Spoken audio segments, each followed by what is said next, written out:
ಆತ್ಮೀಯ ಬಂಧುಗಳೇ, ಮಹಾಭಾರತ ದ್ರೋಣ ಪರ್ವ. ಇದರಿಂದ ರಾಜ ಗಯ, ರಂತಿದೇವ, ಭರತ ಮತ್ತೆ ಪೃಥ್ವಿನ ಕತೆ ಮತ್ತೆ ಯುಧಿಷ್ಠಿರನ ಶೋಕ ನಿವೃತ್ತಿ ಈ ವಿಷಯದ ಬಗ್ಗೆ ತಿಳ್ಕೊಳ್ತಾ ಇದ್ವಿ.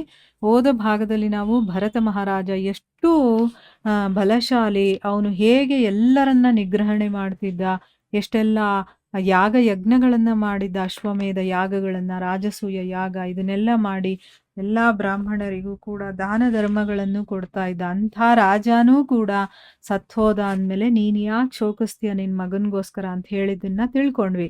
ಈಗ ಮುಂದುವರೆದು ಮಹರ್ಷಿಗಳು ರಾಜಸೂಯ ಯಜ್ಞದಲ್ಲಿ ಯಾರನ್ನೂ ಸಾಮ್ರಾಟ್ ಪದವಿಯ ಮೇಲೆ ಅಭಿಷಕ್ತಗೊಳಿಸಿದ್ರೋ, ಅಂದ್ರೆ ಎಲ್ಲರೂ ಸೇರಿ ಇವನನ್ನ ಸಾಮ್ರಾಟ್ ಅಂತ ಹೇಳಿದ್ರು. ಯಾರದು ಅಂತಂದ್ರೆ ಮಹಾರಾಜ ಪೃಥು. ಆ ಮಹಾರಾಜ ಪೃಥುವೂ ಕೂಡ ಮೃತ್ಯುವನ್ನ ಪಡೆದಿದ್ದ, ಅಂದ್ರೆ ಅವನು ಕೂಡ ಸತ್ತ ಅಂತ ಹೇಳ್ತಾ ಇದ್ದಾರೆ. ಅವನು ಬಹಳ ಪ್ರಯತ್ನದಿಂದ ಈ ಪೃಥ್ವಿಯನ್ನ ಉಳುಮೆ ಮಾಡೋದಕ್ಕೋಸ್ಕರ ಯೋಗ್ಯವನ್ನಾಗಿ ಮಾಡಿ ಅವನು ಪ್ರಸಿದ್ಧಿಗೊಳಿಸಿದ್ದ. ಅಂದ್ರೆ ಈ ಜಗತ್ತಲ್ಲಿ ಉಳುಮೆ ಮಾಡೋದಕ್ಕೆ ಆಗ್ತಾ ಇಲ್ಲ, ಭೂಮಿ ಹಂಗಾಗೋಗಿತ್ತು. ಆದ್ರೆ ಅದನ್ನ ಮತ್ತೆ ಉಳುಮೆ ಮಾಡೋದಕ್ಕೆ ಯೋಗ್ಯವಾಗಿ ರೀತಿಯಲ್ಲಿ ಅದನ್ನ ಸಿದ್ಧಗೊಳಿಸಿದ್ದ. ಅದಕ್ಕೋಸ್ಕರ ಅವನ ಹೆಸರು ಪೃಥು ಅಂತಾಯ್ತು. ಪೃಥ್ವಿಗೆ ಈ ಪೃಥ್ವಿಯು ಕಾಮಧೇನುವಾಗಿತ್ತು. ಅದರಲ್ಲಿ ಉಳುಮೆ ಮಾಡ್ದೇನೆ ಅವನಿಗೆ ಬೆಳೆ ಬೆಳೀತಾ ಇತ್ತು. ಆ ಸಮಯದಲ್ಲಿ ಎಲ್ಲ ಗೋವುಗಳು ಕೂಡ ಕಾಮಧೇನುವಾಗಿತ್ತು. ಪ್ರತಿ ಎಲೆಯಿಂದಲೂ ಕೂಡ ಮಧುವಿನ ಮಳೆ ಆಗ್ತಾ ಇತ್ತು. ಗರಿಕೆಗಳು ಸುವರ್ಣಮಯವಾಗಿರ್ತಾ ಇದ್ವು. ಜೊತೆಯಲ್ಲೇ ಸುಖ ಮತ್ತೆ ಕೋಮಲವಾಗಿತ್ತು. ಅಂದ್ರೆ ಅಷ್ಟು ಚೆನ್ನಾಗಿ ಅವನ ರಾಜ್ಯ ಇತ್ತು ಅಂತ ಅಂದ್ಬಿಟ್ಟು, ಆ ಸಮಯದಲ್ಲಿ ಭೂತಾಯಿ ಅಷ್ಟು ಚೆನ್ನಾಗಿದ್ಲು ಅಂತ ಅಂದ್ಬಿಟ್ಟು, ಅದಕ್ಕೋಸ್ಕರನೇ ಪ್ರಜೆಗಳು ಅವರದ್ದೇ ವಸ್ತ್ರಗಳನ್ನ ನೇಯ್ಕೊಂಡು ಅವರೇ ಉಟ್ಕೊಳ್ತಾ ಇದ್ರು. ಅಂದ್ರೆ ಏನು, ಅವರದ್ದು ಎಲ್ಲ ರೀತಿಯ ಏನೇನು ಸೌಲಭ್ಯಗಳು ಎಲ್ಲ ಬೇಕು ಅವ್ರವರೇ ಮಾಡ್ಕೊಳ್ತಾ ಇದ್ರು. ಮತ್ತೆ ಅದ್ರ ಮೇಲೆ ಮಲಗ್ತಾ ಇದ್ರು. ಅಂದ್ರೆ ಗರಿಕೆಗಳೆಲ್ಲ ಅಷ್ಟು ಚೆನ್ನಾಗಿತ್ತು, ಸಾಫ್ಟ್ ಆಗಿತ್ತು, ಮತ್ತೆ ನಮಗೆ ಸುಖದಾಯಕವಾಗಿರೋ ಹಾಗಿತ್ತು. ಅದರಲ್ಲೇ ವಸ್ತ್ರಗಳನ್ನ ನೇಯ್ಕೊಂಡು ಉಟ್ಕೊಳ್ತಾ ಇದ್ರು. ಅಂದ್ರೆ ಇನ್ನೆಷ್ಟು ಸಾಫ್ಟ್ ಆಗಿತ್ತು, ಮತ್ತೆ ಅದ್ರ ಮೇಲೆ ಮಲಗ್ತಾ ಇದ್ರು ಅವರು ಅಂತ ಹೇಳ್ತಾ ಇದ್ದಾರೆ. ವೃಕ್ಷಗಳ ಫಲಗಳು ಕೂಡ ಅಮೃತವಾಗಿತ್ತು, ಮತ್ತೆ ಮಧುರವಾಗಿತ್ತು, ಮತ್ತೆ ಸ್ವಾದಿಷ್ಟವಾಗಿದ್ವು. ಪ್ರಜೆಗಳು ಇವುಗಳನ್ನೆಲ್ಲ ತಿಂತಾ ಇದ್ರು. ಯಾರು ಹಸ್ಕೊಂಡಿರ್ತಾ ಇರ್ಲಿಲ್ಲ, ಎಲ್ಲರೂ ವಿರೋಧಿಗಳಾಗಿದ್ರು. ಅಂದ್ರೆ ಏನು, ಅವರು ಹಸ್ಕೊಂಡಿರ್ತಾ ಇರ್ಲಿಲ್ಲ. ಎಲ್ಲರ ಇಚ್ಛೆಗಳು ಕೂಡ ಪೂರ್ಣವಾಗ್ತಾ ಇದ್ವು. ಯಾರಿಗೂ ಕೂಡ ಅಲ್ಲಿ ಶತ್ರುಗಳು, ವಿರೋಧಿಗಳು ಏನೂ ಇರ್ತಾ ಇರಲಿಲ್ಲ. ಮತ್ತೆ ಯಾರಿಗೂ ಎಲ್ಲಿಂದಲೂ ಕೂಡ ಭಯ ಇರ್ತಾ ಇರಲಿಲ್ಲ. ಅದರಿಂದ ಜನರು ತಮ್ಮ ರುಚಿಗನುಸಾರವಾಗಿ ಮರಗಳ ಕೆಳಗೆ ಅಥವಾ ಗುಹೆಗಳಲ್ಲಿ ವಾಸ ಮಾಡ್ತಾ ಇದ್ರು.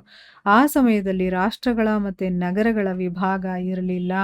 ಎಲ್ಲ ಮನುಷ್ಯರು ಸುಖಿ, ಸಂತುಷ್ಟ ಮತ್ತೆ ಪ್ರಸನ್ನರಾಗಿದ್ರು. ಈಗ ಆ ಸಮಯದಲ್ಲಿ ಹೇಗೆ ಅಂದ್ರೆ ಇಡೀ ವಿಶ್ವಕ್ಕೇನೆ ಒಬ್ಬನೇ ರಾಜ, ಅದಕ್ಕೆ ಸಾಮ್ರಾಟ್ ಅಂತ ಹೇಳೋದು. ಅಲ್ಲಿ ಬೇರೆ ಬೇರೆ ರಾಜ್ಯಗಳು, ಬೇರೆ ಬೇರೆ ರಾಜರು ಈ ರೀತಿ ಯಾವುದೂ ಇರಲಿಲ್ಲ. ಮತ್ತೆ ಒಬ್ರಿಗೊಬ್ರು ಶತ್ರುಗಳೇ ಅಲ್ಲ, ಒಬ್ರಿಗೊಬ್ರು ಮಿತ್ರರೇ ಆಗಿದ್ರು ಅಂತಂದ್ಮೇಲೆ ಯಾರು ಯಾರ ಮೇಲೂ ಇದಿಲ್ಲ. ಎಲ್ಲರಿಗೂ ಕೂಡ ಎಲ್ಲಾ ರೀತಿಯ ಸೌಕರ್ಯಗಳಿದ ಮೇಲೆ ಕಳ್ತನ, ಭಯ ಅಂಥದ್ದೆಲ್ಲ ಯಾಕಿರುತ್ತೆ ಅಲ್ವಾ? ಎಲ್ರೂ ಕೂಡ ತಮ್ಮ ತಮ್ಮ ಪಾಡಿಗೆ ಸಂತುಷ್ಟರಾಗಿ ಅವರು ತುಂಬಾ ಚೆನ್ನಾಗಿ ಜೀವನವನ್ನ ನಡೆಸ್ತಾ ಇದ್ರು. ರಾಜ ಪೃಥು ಸಮುದ್ರದಲ್ಲಿ ಯಾತ್ರೆ ಮಾಡಿದಾಗ ನೀರ್ ನಿಂತು ಬಿಡ್ತಾ ಇತ್ತು. ಅಂದ್ರೆ ಅವನು ಬರ್ತಾ ಇದ್ದಾನೆ ಅಂತ. ಮತ್ತೆ ಪರ್ವತಗಳು ಅವನಿಗೋಸ್ಕರ ಮಾರ್ಗವನ್ನ ಕೊಡ್ತಾ ಇದ್ವಂತೆ.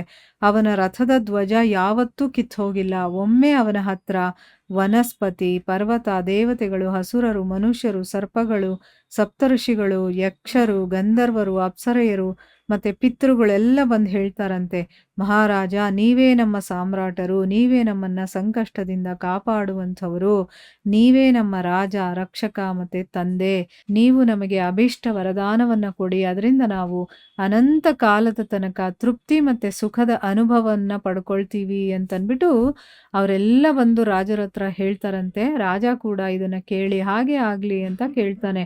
ಆಮೇಲೆ ರಾಜ ಪೃಥು ನಾನಾ ರೀತಿಯ ಯಜ್ಞವನ್ನ ಮಾಡ್ತಾನೆ. ಮತ್ತೆ ಮನೋವಾಂಛಿತ ಭೋಗಗಳ ಮೂಲಕ ಎಲ್ಲ ಪ್ರಾಣಿಗಳ ಕಾಮನೆಗಳಿರುತ್ತಲ್ಲ ಅದನ್ನೆಲ್ಲ ಪೂರ್ಣಗೊಳಿಸಿ ಅವರನ್ನ ಸಂತೃಪ್ತಗೊಳಿಸ್ತಾನೆ.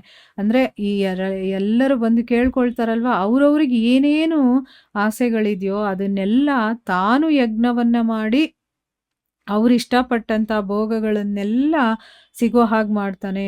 ಪೃಥ್ವಿಯ ಮೇಲೆ ಏನೆಲ್ಲ ಪದಾರ್ಥಗಳಿದೆಯೋ ಅವುಗಳ ಆಕಾರದಲ್ಲೇ ಸುವರ್ಣದ ಪದಾರ್ಥಗಳನ್ನ ಮಾಡಿಸಿ ರಾಜ ಅಶ್ವಮೇಧ ಯಜ್ಞಗಳಲ್ಲಿ ಅವುಗಳನ್ನ ಬ್ರಾಹ್ಮಣರಿಗೆ ದಾನವಾಗಿ ಕೊಡ್ತಾನೆ.